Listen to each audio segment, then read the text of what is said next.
Hello friends, welcome to platinum classes. दोस्तों, class 10th के employability skills course में आज हम डिस्कस करेंगे unit number 2 self management skills को। यह वीडियो का पार्ट 2 है, तो अगर आपने पार्ट 1 नहीं देखा है तो उसे हमारे चैनल पर जाकर के ज़रूर देख लीजिएगा। उससे आपको बहुत ज़्यादा आसानी से इस चैप्टर को समझने में मदद मिलेगी। तो चलिए आज का वीडियो स्टार्ट करते हैं। पिछली वीडियो में हम लोगों ने डिस्कस किया था कि इम्पॉर्टेंस ऑफ स्ट्रेस मैनेजमेंट क्या होता है, स्ट्रेस मैनेजमेंट क्या होता है, उसके क्या क्या कैजुअल एजेंट्स होते हैं उसके बारे में डिस्कस किए थे, और इम्पॉर्टेंस ऑफ स्ट्रेस मैनेजमेंट। इन सारे टॉपिक्स को पिछली वीडियो में हम लोगों ने क्लियर कर लिया था। तो चलिए आज के इस वीडियो में हम डिस्कस करेंगे स्ट्रेस मैनेजमेंट टेक्निक्स के बारे में। स्ट्रेस मैनेजमेंट टेक्निक्स का मतलब क्या होता है कि अगर आपको कोई स्ट्रेस होता है, स्ट्रेसफुल सिचुएशन में अगर आप फंस जाते हैं तो उसे आप कैसे हैंडल करेंगे, उसे आप किस तरह से बाहर निकलेंगे, उसे ही कहते हैं स्ट्रेस मैनेजमेंट टेक्निक्स। ठीक है। स्ट्रेस जो होता है वो आपका दो तरीक़ा से हो सकता है। पहला हो गया फिजिकल और दूसरा हो गया मेंटल। फिजिकल लेवल पे आप किस तरह जानिएगा कि आपको स्ट्रेस हो रहा है, तो देखिए कुछ कुछ साइंस है जिसको देख करके आप बता सकते हैं कि आपके अंदर स्ट्रेस हो रहा है। आपको कुछ कुछ स्ट्रेस की फीलिंग्स है जिसको आप देख के बता सकते हैं फिजिकल वे में। जैसे मान के चलिए आप देख सकते हैं butterflies in stomach, indigestion, nausea, acidity, fatigue, sweaty palms, cold hands and feet, irritation, hyper activity. इस तरह के कोई लक्षण अगर आपको फिजिकल लेवल पे दिख रहे हैं उससे पता चलता है कि आपके अंदर स्ट्रेस है। ठीक है। दूसरा, अगर मेंटल लेवल की बात करें तो उसमें कैसे पता चलेगा, तो क्या होता है, इरिटेशन हो रहा है, इम्पेशेंस हो रहा है, लोनलीनेस है, अपसेट मूड है, एनग्जाइटी है, डिप्रेशन है, फ्रस्ट्रेशन है, बोर्डम है, गिल्ट है, इनसिक्योरिटी है, फॉरगेटफुलनेस है। ये कोई भी तरह के अगर लक्षण आपको महसूस हो रहे हैं उससे आप मान सकते हैं कि आपको स्ट्रेस हो रहा है और आपको स्ट्रेस मैनेजमेंट की ज़रूरत है। ठीक है। तो स्ट्रेस मैनेजमेंट को किस तरह से कर सकते हैं उससे अभी हम लोग डिस्कस करेंगे। सबसे पहला आता है फिजिकल एक्सरसाइज की तरफ। तो फिजिकल एक्सरसाइज में आपको क्या करना है, एक्सरसाइज करना है, मॉर्निंग वॉक करना है, और जितना हो सके फिजिकली अगर आप गेम्स में रहते हैं, आउटडोर गेम्स खेलते हैं, उससे क्या होता है कि स्ट्रेस मैनेजमेंट करने में आपको हेल्प मिलता है। ठीक है। दूसरा होता है योगा।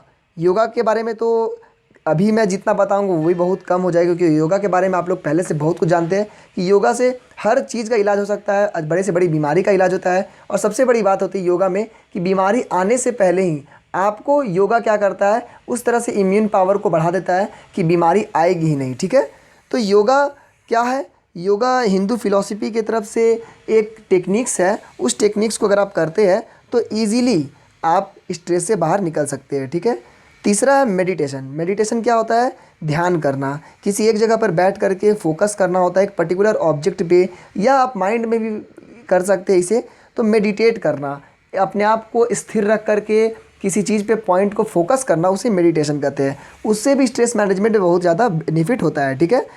उसके बाद आते हैं इंजॉइंग, यानी कि अगर आपको कोई गेम्स पसंद है, मूवी पसंद है, आपको कोई भी इवेंट पसंद है, उस इवेंट में अगर आप सम्मिलित होते हैं, आप उस इवेंट को एंजॉय करते हैं, उससे भी आपका स्ट्रेस धीरे धीरे कम होता है और आप धीरे धीरे स्ट्रेस से हट करके नई लाइफ की तरफ आप अच्छे ऊर्जावान होकर के आ सकते हैं। ठीक है। तो इन्जॉयमेंट बहुत ज़रूरी है। आपको जिस चीज़ में रुचि है आप उस चीज़ में एंजॉय कर सकते हैं। अब बात करते हैं गोइंग ऑन वेकेशंस के बारे में। यानी कि अगर आपको स्ट्रेसफुल लग रहा है कि बहुत दिनों से परेशान है, माइंड में प्रॉब्लम हो रहा है, तो उस कंडीशन में आप वेकेशंस में जा सकते हैं। नई जगह पे जाइए, वहाँ पे घूमेंगे फिरेंगे, नई नई आपको मिलेगा एक्सपीरियंस, उससे भी स्ट्रेस मैनेजमेंट होता है। ठीक है। उसके बाद आता है टेकिंग नेचर वॉक्स। इसका मतलब क्या होता है, आप जाइए कुछ नेचुरल प्लेस पे, ऐसी प्लेस पे जाइए जहाँ पर जो थोड़ा सा इन्फ्लुएंस कम है पॉल्यूशन का, इस टाइप का जो भी चीज़ है उससे आपका इन्फ्लुएंस कम हो। आप बिल्कुल नेचर की तरफ जाइए, यानी कि आप जंगलों में जा सकते हैं घूमने के लिए, नदी के बगल में जा सकते हैं। इस तरह के बगल में अगर जाते हैं, विलेजेस में जाते हैं, तो इससे क्या होता है कि आपका माइंड फ्रेश हो जाता है। ठीक है। अब नेक्स्ट टॉपिक पे आते हैं, एबिलिटी टू वर्क इंडिपेंडेंटली। ये बहुत इंपॉर्टेंट टॉपिक है और इस चैप्टर का लास्ट टॉपिक है, तो बिल्कुल आसानी से इसे समझ लीजिए।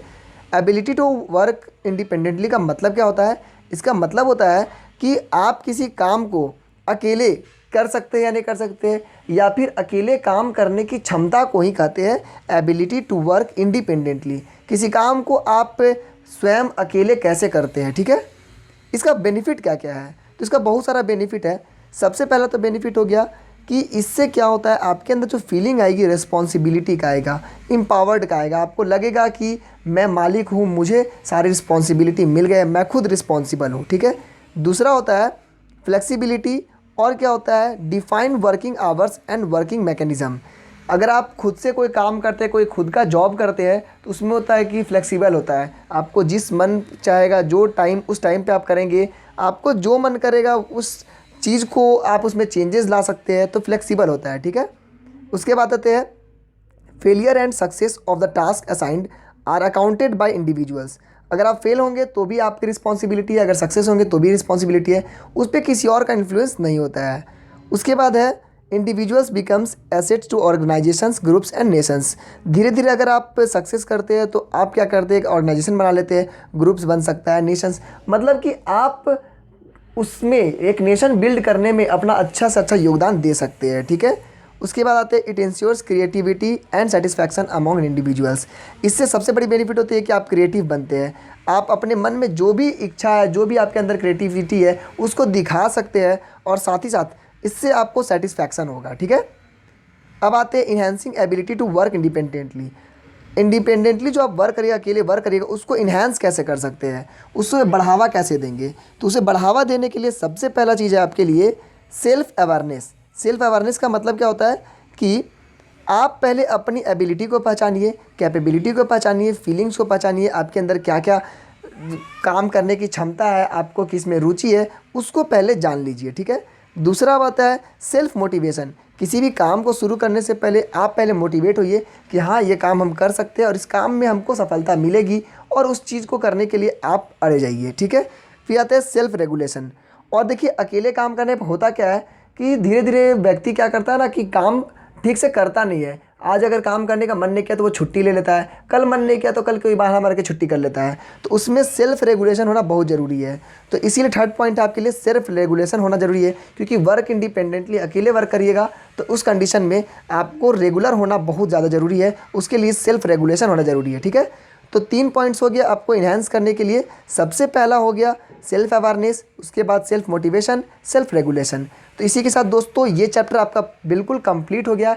आई होप कि आप लोगों को बहुत ही आसानी से इसे समझ में आया होगा। और अगर आप चैनल पे नए हैं तो सब्सक्राइब करके बेल आइकन दबा लीजिए, ताकि आने वाले सारे वीडियोज़ के नोटिफिकेशन आपको मिलते रहे। और दोस्तों अगर वीडियो पसंद आया हो तो ज़रूर लाइक करके हमें कमेंट करें, इससे हमें मोटिवेशन मिलती है आप लोगों के लिए इसी तरह के वीडियो बनाने के लिए। और अगर आपको इसका PDF चाहिए तो PDF के लिए आप हमारे वेबसाइट पे जा सकते हैं, जिसका लिंक है www.crackmycbse.com। वहाँ पर आप इजीली से डाउनलोड कर सकते हैं। आज के इस वीडियो में बस इतना ही। Thank you and have a nice day.